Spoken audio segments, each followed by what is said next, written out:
This is the men's room. Forget it, man, and get with the countdown. Shake this square world and blast off for Kicksville.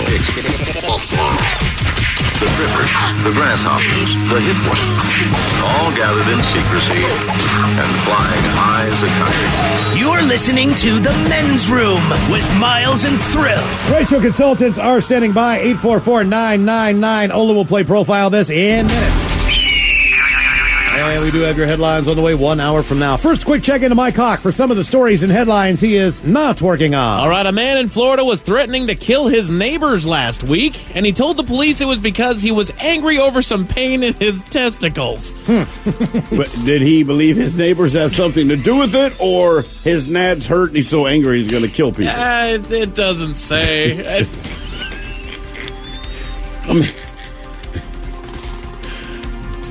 It hurts so bad he's going to kill people. Just gonna.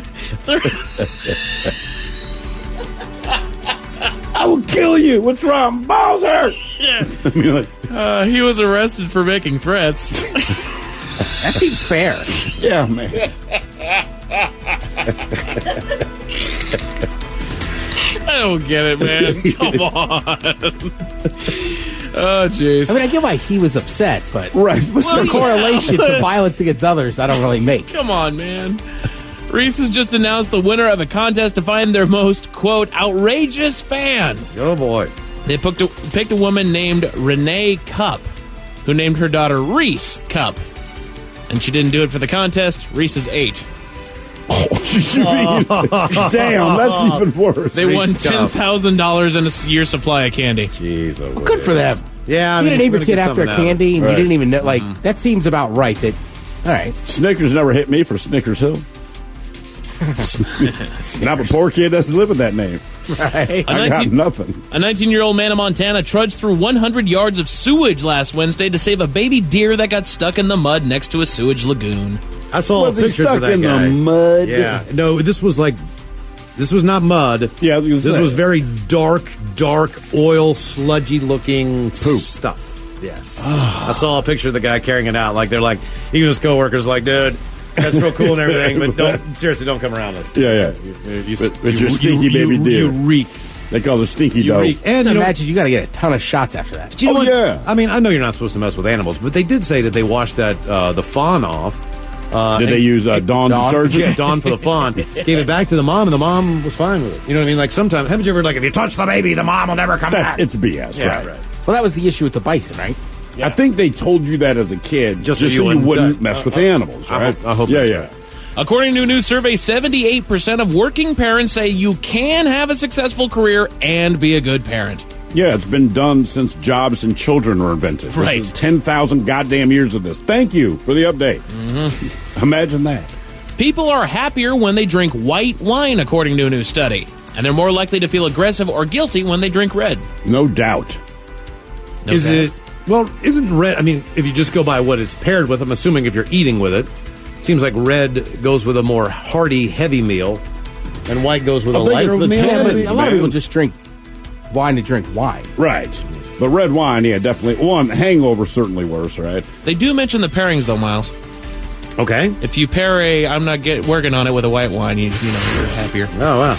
Modern life has gotten so stressful that now we really need 8.5 hours of sleep to be healthy, according to a new study. Oh, come on. I mean, this changes every 20 minutes. Right. It's because we wake up a few times during the night, so we really need 8.5 hours in bed to actually get 8 hours of sleep. I don't think you're doing anyone. You're not doing your body harm by going to bed earlier. I mean, even if you wake up earlier, you got a good night's sleep. You got a longer night's sleep. I'm all for this. Well, and there's even been times that I've gone to bed, and I'll go to bed at 10 o'clock at night, and I'm up at midnight. It just happens. Sometimes I'll wake up I'll wake up earlier than I usually would during the day, and I'm just up. I've gone to bed at midnight, and I wake up at 6, and then I'm up for the day. Yeah, that sounds about right. So obviously I didn't need that 8 hours of sleep. Yep. But to be healthy, Mike. People just quit complaining. A swingers club in England has won the right to stay open 7 days a week after parents complained that they couldn't attend on weekends because it was too hard to get a babysitter. So they're threatening, to close them down initially because they couldn't get in Monday through Friday? I guess. Good No. They wanted to stay open. Oh, okay. I got you. That's fantastic. Oh, I see what you're saying. Couldn't get a babysitter, man. Come on. A waterspout caused it to rain starfish and other sea life on a coastal city in China the other day. I don't know what you're visualizing. It's a rain and starfish. I'm visualizing something Hallelujah. completely Oh, different. Yeah. And it's not great. Well, no, it depends on the situation. What now? I feel like I'm going to need a lot of singles. It's just raining starfish. I'm going to name my strip club. Raining starfish. Raining starfish. Shooting stars. Ooh. Just wanted to fire an octopus at somebody. Raining starfish. Fire an octopus. You don't have an octopus cannon? I don't know why all those seem like they're synonyms for something. Oh, yeah. The octopus cannon. Look at that, it's a guppy.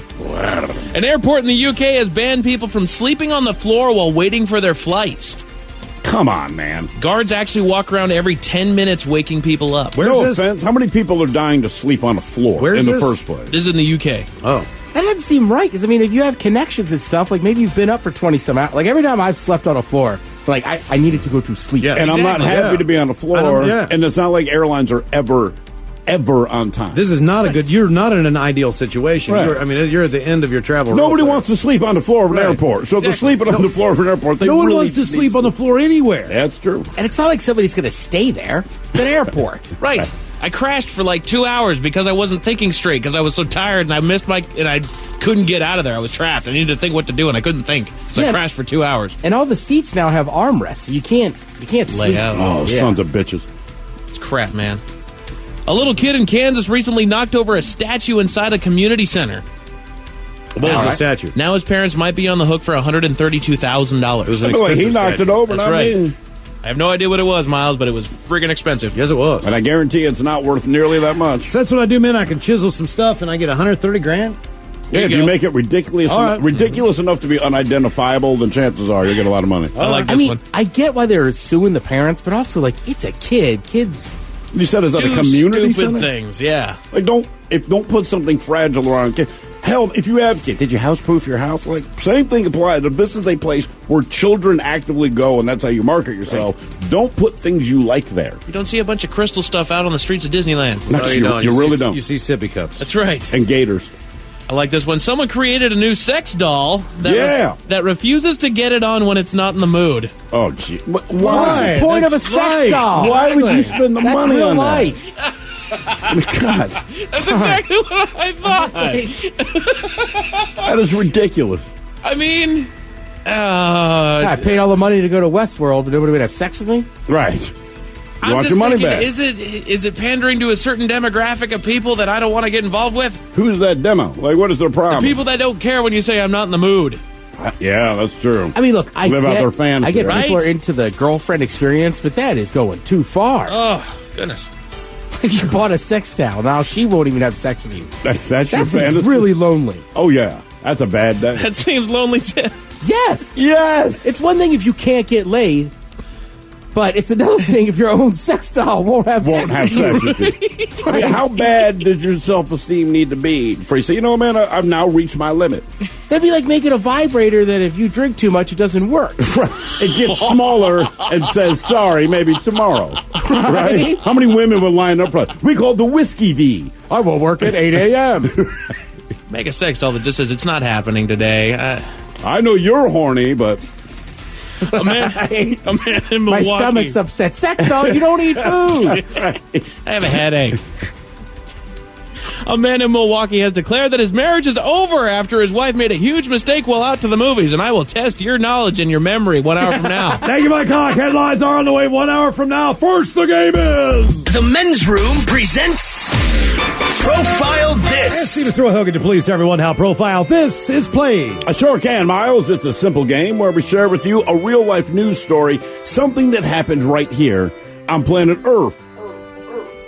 And as you listen to the story, based on the stereotypes you believe to be true of people and the decisions that people make, we'll ask you what it is you think makes the story a story. Hello, John. Welcome to the Men's Room. Hola! Hola! All right, John, you understand how this here game is played? I do. All right, this one is short and sweet and to the point. A psychiatrist in Memphis, Tennessee is accused of hitting at least 10 patients with whips and or riding crops.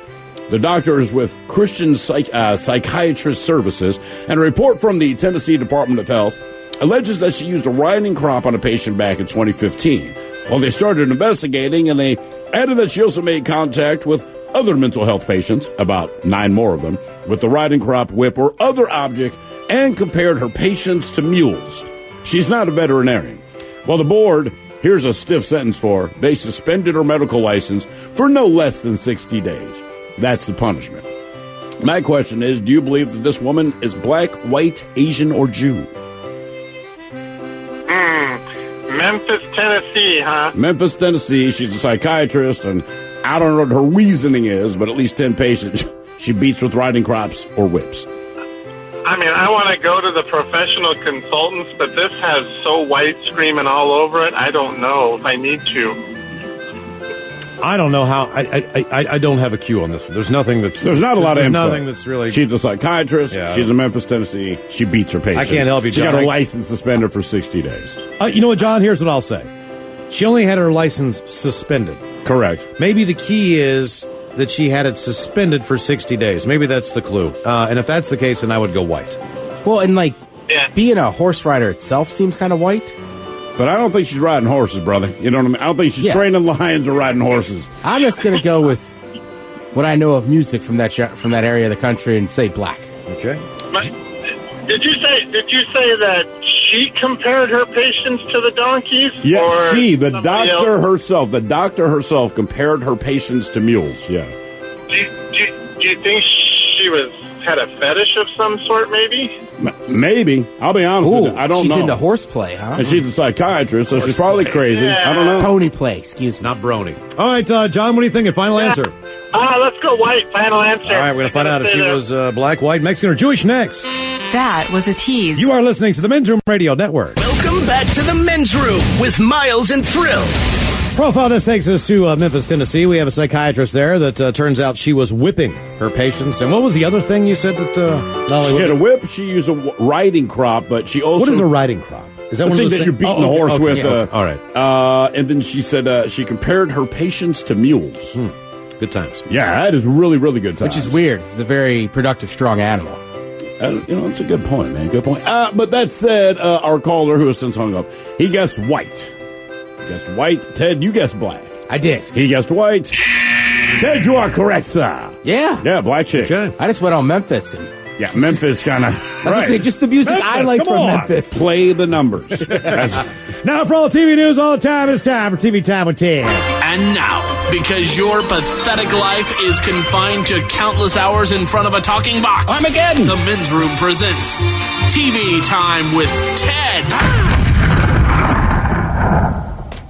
I know how to golf. I haven't golfed in many years. And frankly, golf just isn't my thing as much as it used to be. Miles, you golf all the time. And I'll just keep getting worse.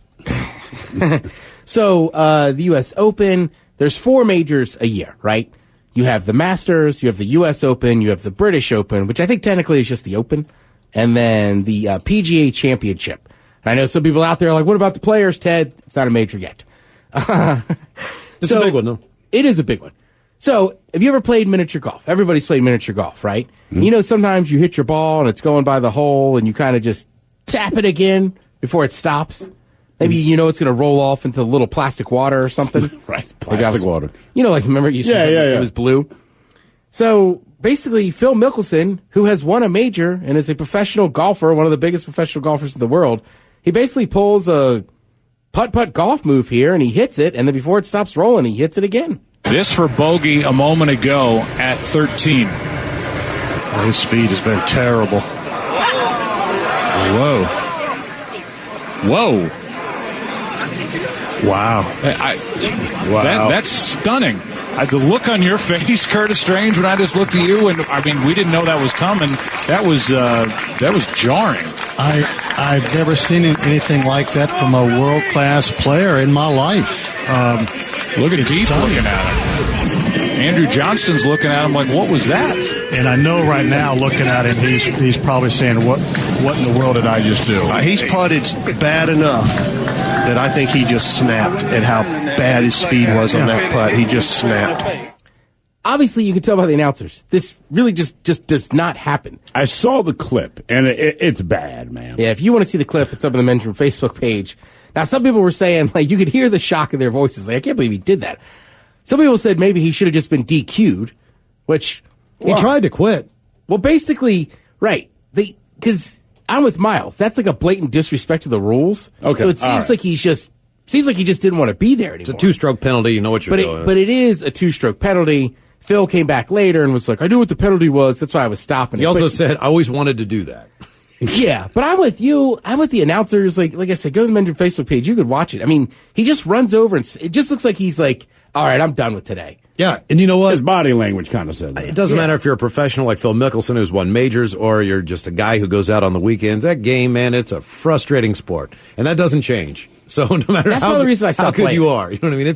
It's a tough game. So I can imagine people. Did you hear what happened on Friday? I think it was Friday with the mic. I think it might have been Friday or Saturday. So they had a... Oh, you talking about the guys talking about what he had done with his chick? Yes, his ex-girlfriend. Oh, yeah. man. So they had something, they're not sure exactly what happened, but they apologized. Fox apologized, USGA apologized. I got the transcript up here. Is this a player or just a random fan? No, it's two dudes sitting by like a green or a tee box. So the camera cuts to the guy, I forget which one it was, and it cuts to the pro golfer who I think's going to tee off, but where the microphone is, you just hear these two guys blatantly having their conversation. That's my ex. Yeah, she's hot. That's, I was, going out there, so hard with her, I headbutted, the F-bomb. Right. And I headbutted her in the head, and I smacked that bee. We went, and kind of got in the Muppet position. And then they cut back to Joe Buck. And he's like, yeah, Joe Buck of all people. And you got to imagine it with the curse words in there, right? Because where were they? It's like, not good. Upstate New awesome. York or something? Yeah. That's tremendous. That's my ex-bitch. Right. Like, it's the exact two guys you think it is having that conversation. Hey, get the frick out of here. And then Joe Buck of all people. Oh, yeah. Oh. We go back to the T-Box on number 4.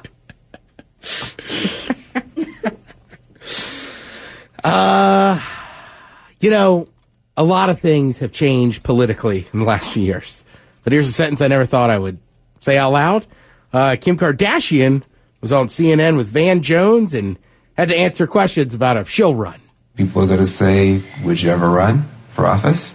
I don't think that's even on my mind. Trump's president. Nothing's on your mind. It could happen. I know. That's why Kanye loves him. It's the idea that anything can happen. So, did anything happen with, I guess never say never, but that's not going to be like a Kim's run. That's not where what I'm going for. I just want to help, starting one person at a time. And I think sometimes if more people would just put their personal feelings aside and talk about really important issues that have to be discussed, then so much more can get done.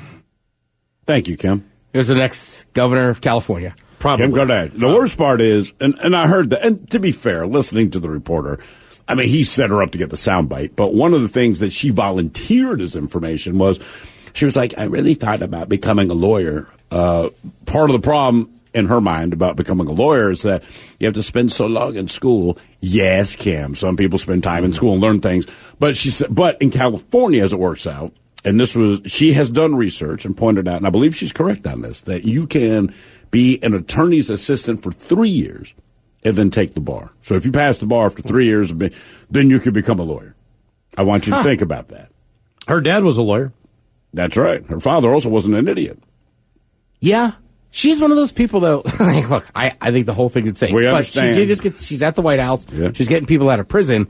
I wonder... sometimes, because remember, she used to be Paris Hilton's assistant. Right. I still just wonder those voices they use. Like, do they talk like that all the time? Probably. This one, right? Yeah. Like, I don't know. It's generally a sign of someone who's stupid. I'll have more on this later, but frankly, you got to give credit where credit is due. Jimmy Kimmel has been bashing Ted Cruz's looks forever. Oh, sure. And then called him a blobfish and this and that. Which, to be fair, is pretty accurate. I mean, it actually is an accurate statement. He does. With the nose and all that thing.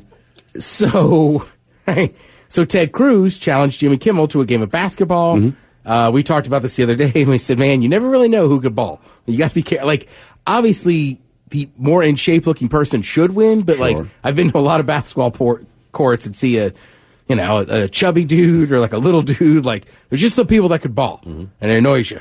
Well, he beat Jimmy Kimmel. Ted Cruz won. Apparently, they both were terrible. Like, well, yeah, the game was supposed to be to 15. They had to stop. They had to stop at 11 because they said it was taking so long. And not only that, they were supposed to win by 2, and they just did the hell with that too because I think well, the he game won was going 11 on and for 9, so long. so he still won by 2. Okay. And I mean, he's playing one-on-one pickup. You got to win by 2, right? I just like the fact that they're like, yeah, we were going to say 15. I heard it was both of you are so bad. Can we let's just drop it? It was just unbelievably boring. It was so painful. It took them a while to score. It was just like there was a period there for like 8, 9, 10 minutes where no one could make a bucket. Like it was apparently very difficult to watch. Dude, like honestly, when's the last time you watched two dudes play one-on-one basketball? Right. I mean, it's just not something you do. Right. Yeah, but you honestly, eventually start hitting some buckets. Somebody does. But I was saying, even if you watch a guy that's really good play something, like, it's just kind of boring. Right. Like, a lot of times, just one dude flopping away as the other dude crosses him up and then hits a jumper. You're going to get a couple 3 opportunities. If you make them, then you'll be guarded. But at the beginning of it, you know what I mean? Go ahead, take that shot if you think you can make it. You should be able to drop a couple of those as you're feeling each other out. I just think it's amazing. He kept calling them the Blobfish, calling it the Blobfish Basketball Classic, and then the Blobfish won. That's why it's a classic for the Blobfish. I will say Jimmy Kimmel seems like a man of his words. I'm sure. At the end of the day, the best thing is that both guys, whoever won, was going to donate $5,000 to the other one's charity, but they both said, "Hey, we'll donate 10 G's either way," and then Kimmel donated the extra $5,000. Okay. So, and I'm sure Kimmel will give credit where credit's due. That he lost. What is he going to say? You know what I mean? You lost, man. Let's switch over to Jimmy Fallon. He's always good with his thank you notes. Thank you. Getting your dad a tie for Father's Day. For saying, I don't really know what to buy you, but I do know that you have a neck.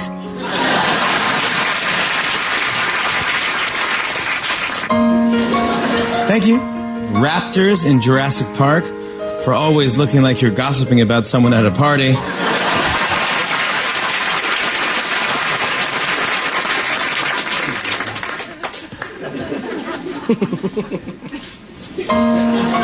Thank you, U.S. Open Trophy, for letting me know what would happen if Jeff Sessions turned into a golf prize.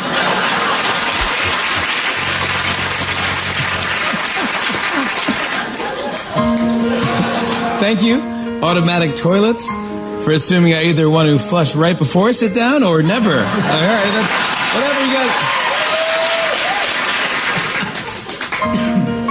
Thank you, Brita Filter, for letting me enjoy a nice, purified glass of water after waiting only 17 years. Almost ready, honey. Kids, hold your thirst for a second. Thank you, Charcoal, for letting me know what it looks like when pizza rolls die. Oh, there you go. Hey, thank you. Those are my thank you notes. That's a good point about the Brita. I like Britas, but it does take a while. It's kind of amazing they made like a jumbo one. You know what I mean? That you could put like full in your fridge and just leak. Have a little, have a little spout. I was going to say it's going to leak sense. That makes sense. You throw like an 18-pack in there. Sure. Let's see. The constant struggle. The saga of Roseanne continues. Oh, boy. Basically, it looks like a new show could happen with the daughter, Darlene. Hollywood Reporter says Roseanne has verbally agreed to give up any monetary rights to the new series and walk away, though she might receive a one-time payoff to do so. I will also say this, like, if she's really that worried about everybody else having a job, just sign off on it. Yeah. Like we said before, like, you're Roseanne. Mm-hmm. You got plenty of money. The original show was created by a guy named Matt Williams, but Roseanne also got it, and was because the creator of the character's show is based on. Okay. But here's kind of what people are saying, too. Like, it sounds like Roseanne's fine with it and giving it the okay, but also she's kind of has a penchant for mood swings and changes. Oh, yeah, without a doubt, right. Man. So, like, today, I'm telling you she's signing off on it. Tomorrow, she could be saying, watch your From Twitter. what I understand, they asked everybody back. Obviously, she's not included in that. What do you do, a show and act like she died? Or do you just do a different show where only John Goodman shows up and, like, visits his kids? Or I don't think it's that big of a challenge. How do you do it? Just write your script and off you go. Either the show's good or it's not. Effort. She's gone I'm now. just trying to think how you would write that aspect of it into. I don't think you need to because there. It was such. Everyone heard the story. What do you have to acknowledge? Hey man, she's gone. Plus, I mean, you got to remember, John Goodman's character died. Right. Like, that was a main part of the original Roseanne show ending. His ass was back. That's a strong point. And now they covered it. Why does everyone keep saying I'm dead? Done. Right? And they just went forward like that was it. And they came right back. You've been dead for 20 years. It's like, nah, I'm alive. Ooh. Dang. Mm-hmm. Yeah. So I have I'm with Thrill. I don't think they'll have a hard time figuring it out. I'm basically just going to be, is she going to sign off on it? So if the Hollywood Reporter is saying she is, good chance she already has, but will she keep her word on that would be what we need to see about. Do you guys have a list? Do you have that thing with your wives where you get like one famous person you're allowed to hook up with? I think you do that with anyone because we all know it's not going to happen. If she could, she would. I mean, I'd be like, yeah, whatever.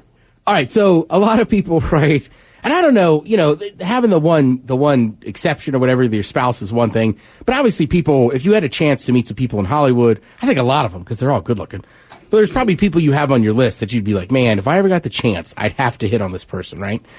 Tiffany Haddish is very funny. She was on Kimmel, and she talked about meeting one of those people on her list and cut to the chase. Leonardo was on that list, okay? Oh. It was to get pregnant by him. So when I met him, I was like, got to work on the goals. So I saw him, and I walked up to him, and I was like, hi, Leonardo. My name is Tiffany Haddish, and I think that you are such a talented person. He's like, thank you. I think you're really funny. I saw you with Chris Rock and all that. So I just want to tell you something. He's like, what? I was like, I want to hit. He was like, what? I said, I want to hit that. I ain't talking about drugs. But I only want to do it to you as your character out of What's Eating Gilbert Grape. He would be Arnie. And he's like, what, why? And I was like, well, I like my men a little weak, but also I feel like you did an amazing job. I think you did an excellent performance, and I feel like you deserve an award, and here it is.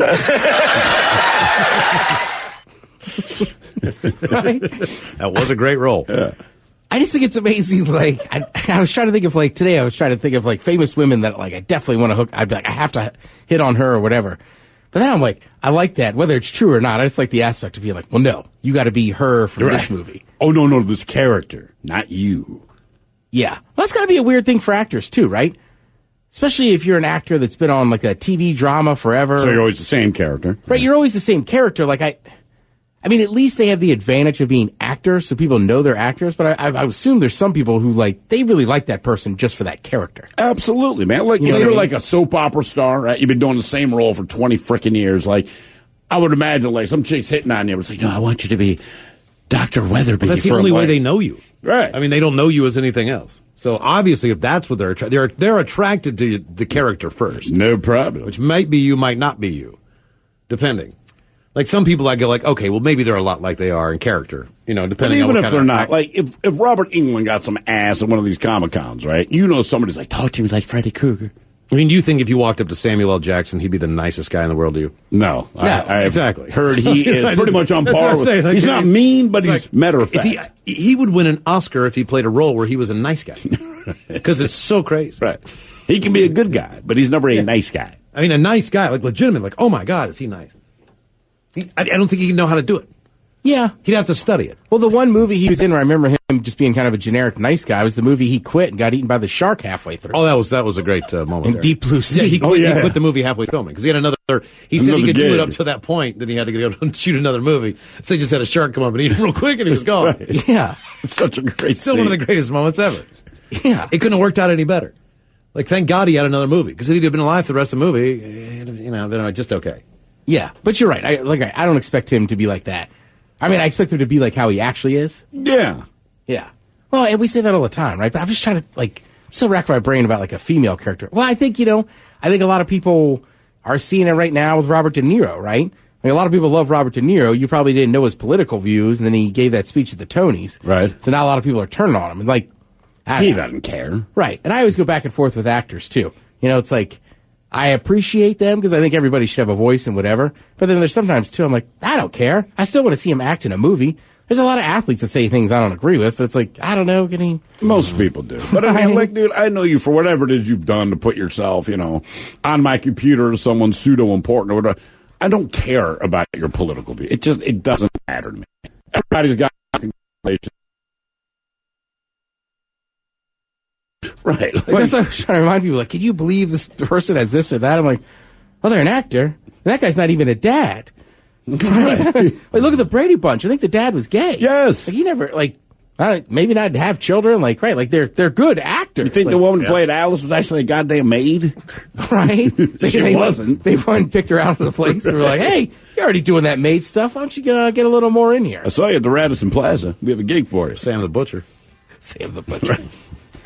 Oh, there you go, Miles. All right, thank you, Tim. We appreciate it. Mike's got your headlines coming up here in minutes. You are listening to the Men's Room Radio Network. The Men's Room returns with Miles and Thrill. Now, let's see what's happening in the real world. All right, here we go to England, where a woman wakes from surgery to find that she now has breast implants. Meanwhile, a man declares marriage is over after wife salts popcorn to show who's wearing the pants. British man will not get refund on stab-proof vest. A Florida man chugs beer at DUI stop to show that he is truly the best. And a woman is nearly killed by a shopping cart and awarded $45 million. It is time for your headlines. Now, it's time to hit the headlines. Here's my call. All right, our top story. We talked about it earlier today. We go to Milwaukee, Wisconsin, where a man took his wife out for a good night at the movies, but had no idea that particular date night would be the final straw in his marriage. Before the movie started, the man's wife waited in line at the concession stand to get some popcorn for the movie. Before the popcorn was bought, the man asked his wife not to salt the popcorn, but before he walked away from the line. Feeling justified because she was the one that was paying for the popcorn, the woman went ahead and salted the popcorn despite his request. The man became incensed, declared that she was unfaithful and that their marriage was over. He then refused to see the movie and waited outside throughout the entire film. The fight continued when the woman insisted that she drive home because he drives dangerously while angry. Police needed to be called to settle the dispute. You gotta love that. I don't want salt on the popcorn. Do not put, God damn it, get out of my life. How Cheater. tightly wound are you that is what sets you off? Like I said, I think that's a culmination thing right there. Absolutely. Like, you know I hate that stuff. Still. Right. Buy two mediums, one salted, one not salted. There you go. That Doesn't makes too seem much like sense. the compromising type of couple. Well, that's fair, Ted.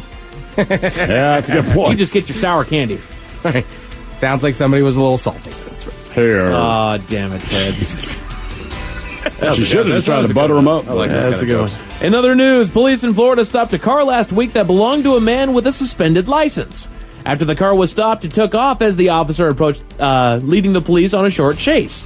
After the car came to a stop a second time, the police approached the car and saw the driver lift a can of beer and take a long drink from it. The driver's license had been suspended after multiple, DUI charges. When asked why the man was driving with a suspended license, he replied, "I still have to work." That's why. He refused a breath test, but was arrested on a handful of charges. Yeah, that's the keys for you. Is that just stupidity, or is that gonads to actually take a swig of beer? Robin lived down there. She can tell you that the mentality of the Florida Keys is kind of a lawless mentality of happy rum drinks. Lawless mentality of happy rum drinks. Basically, it's where pirates go. That's where white pirates and Tommy Bahama shirts go to act like they have a sailboat. Oh, no. And some people just don't care. Like, right. At all. He's already got him. Screw it. I'm going to finish this. I'm going to get arrested. Right, you're going to arrest me anyway. They know me. We go to Manhattan, and back in time 7 years when a woman was out shopping for Halloween candy for the neighborhood. While returning to her car, the woman was hit in the head by a cart that had been thrown from the mall 70 feet up from where she was standing. The hit left the woman brain damaged, and the boys responsible were sent to juvenile detention. Fast forward to today, where we have the verdict. The jury found the boys 10% responsible for the woman's injuries, the mall 65% responsible, and the security company 25%. The court has awarded the woman and her family $45 million in damages. Damn.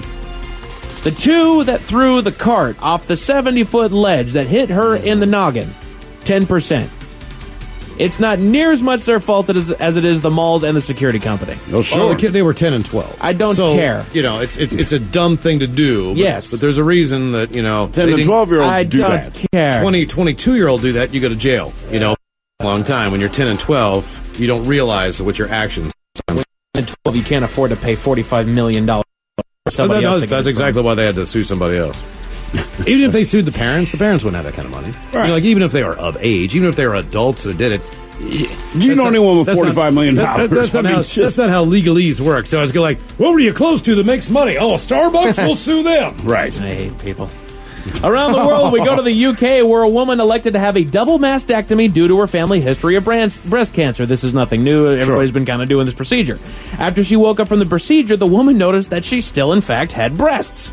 Turns out the doctors gave the woman breast implants without her consent. Oh, God. The implants that they gave her were actually larger than her actual breast and resulted in swelling, pain, and discomfort. After a long road to get the implants removed, the woman suffered a blood clot from the removal that required surgery and caused further issues with the hospital. After a long legal battle, the woman settled on $10,000 in damages. Really? Right. Wow. Yeah. That is it's almost very kind of her. She just didn't want her boobs anymore. Boobs that I did not ask for, right. And then they created problems. I'm just wondering how many times they performed this procedure, put the implants in, and nobody cared. I don't know, man. I don't understand. You know, why would you just make the assumption? Well, while they're out, yeah, let's give her some boobs. Or wouldn't you talk about people would still want them there? You know, they would, but wouldn't you just assume that's covered before the operation? Sure. You'd think that that's like a box to be checked. Like, breasts are on the mind because you're saying I want these removed because of a family history. I would think that if she also wanted implants, she probably would have made that clear at the time. You'd think. I would think. I don't know this to be true. I'm just guessing. Our honoree from the shot of the day earlier on the show, a man in Britain had to be rushed to the hospital after he conducted a test on a homemade stab-proof vest. The young man was testing the vest with a friend where he intentionally stabbed himself to show the resistance of the vest. Didn't turn out. He stabbed himself. He's dead. That's it for your headlines. With that, Mike Hawkins out. We'll see you next time for the Drunken Charge. Ryan Castle in to sit and spin the return of the word, and we'll drink and toast with a shot of the day. Yes, indeed. It's all true. In the meantime, we be all about this match. So until next time, do what you do best. And for Aletha's sake, stay beautiful.